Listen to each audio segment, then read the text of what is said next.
You're fired. You're fired! You're fired! I'm sorry, you're fired. Get out of here.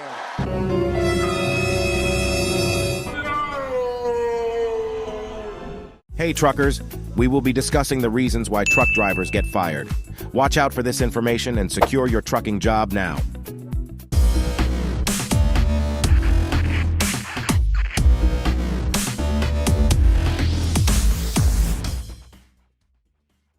What happened basically, worked for a mega carrier and I was at a delivery.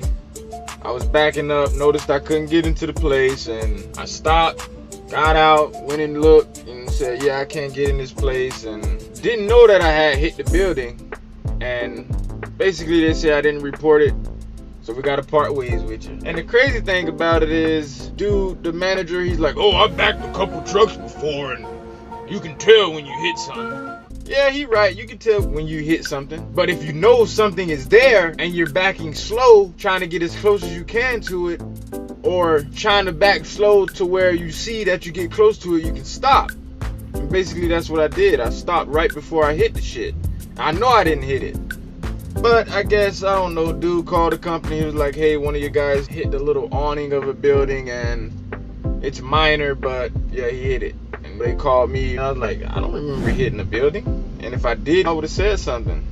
Well, worst came worst, goddammit. I got to work on Monday and they pulled me in the office and I already knew what it was because they had already called me and told me the dude called, and he asked me did I report it. I said no, because I didn't think I hit it. Why would I report something and I didn't hit it? But it's all good, man. I ain't stressing it, dog. Like, for real, for real. I'm gonna try to fight it so that shit don't be on my record. But, it is what it is. Got fired and got hired. That's the power of the CDL. Yeah. So I try to tell people, man, get your CDL, man, because if they fire you, somebody gonna hire you. Just keep that record clean and stay mean. Don't let nobody try to push over you or nothing like that. So I'm gonna do about the company where I'm at. It's a small company. Y'all know I don't mess with them big companies, man. I don't even know why I even went to that big company, you feel me? They're the best companies to go local with, though. The big company, they got all the benefits, all that bull crap. But they go strictly by the book, man. Strictly by the book. You and you don't do it by the book, you get out! I was like,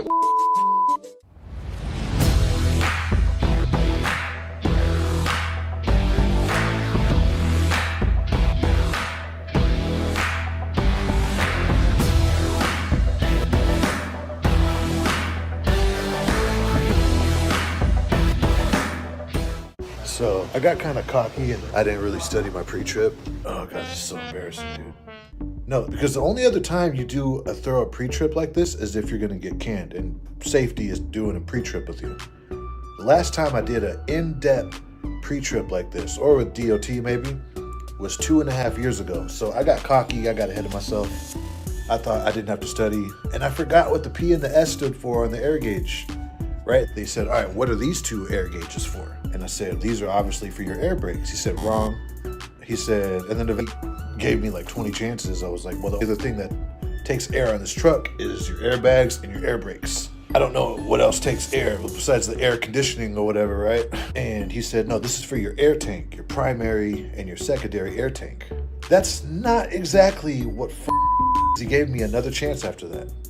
What was this? I hooked up to the trailer and I made sure my fifth wheel was at the proper height to where it was going to slightly lift up the trailer to get the landing gear off the ground to make it easy to crank up. I got out of the truck and I looked at my fifth wheel to make sure it was wrapped around the kingpin. I even borrowed his flashlight to make sure my handle was in.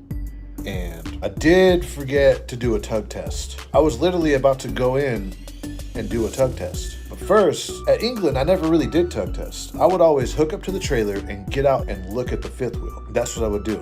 And if I saw that my locking jaw was across the kingpin, then I knew I was good. And I saw my handle was in, I knew that I was good. Near the end of it, I started doing tug tests or whatever, but that was another point. What failed me was this. This is when he said, you failed the test.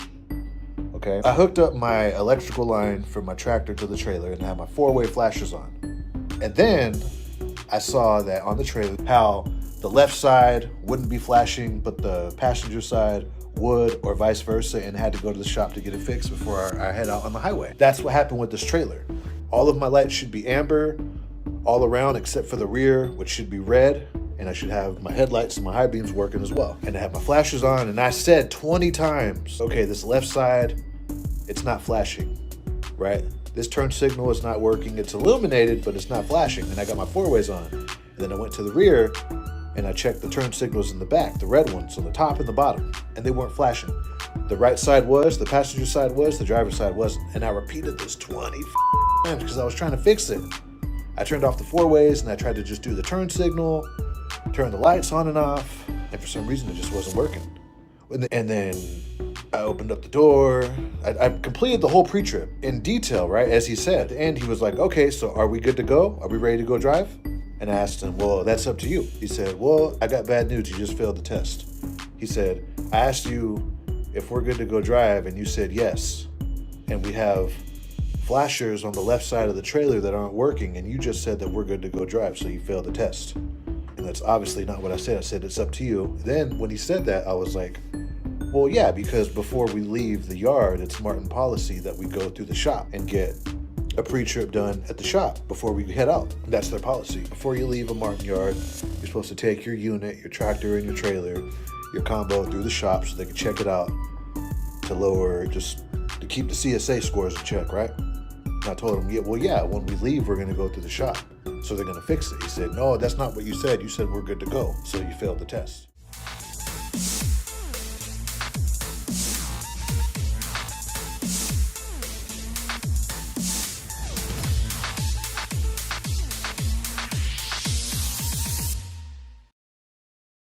Schneider officially let me go. I was terminated by Schneider for not abiding by their electronic use policy. And that's because I was recording while driving. Company policy. Out loud, I was smiling and I was like, I already know what this is about. And he goes, oh, you know what this is about? Okay, that makes everything a lot easier. We're gonna need to terminate you today. That's how it went. That's literally how it went. I was like, I know, I totally understand. And then immediately goes, well, I'm glad that you at least mentally prepared yourself for this. For the record, I have watched all your videos on your channel. You are one of the only few channels that talks about Schneider in a positive light. And I wanna say thank you for that. It's just unfortunate.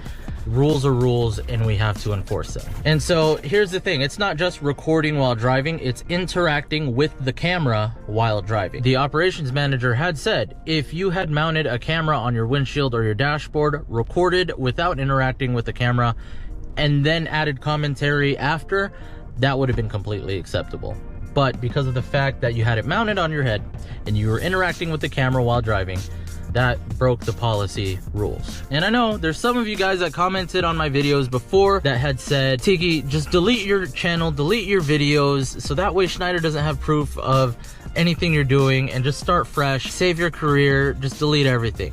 I'm gonna tell you something here. 2 reasons why I didn't do that, and why that wouldn't have even mattered at all. The first reason why is because I'm not that type of person. Making a mistake and then deleting all traces of it so I don't get in trouble, no, that's not how I roll. I'll take ownership of all of my mistakes. That's just the kind of person I am. Reason number 2 is that apparently I have been on Schneider's radar since the very beginning of my channel. Okay? They have known about what I was doing since the very beginning. Why did they wait so long to let me go? I don't know. Don't badmouth Schneider at all. It's my fault. I take complete ownership of it. I broke the rules that essentially cost me my job.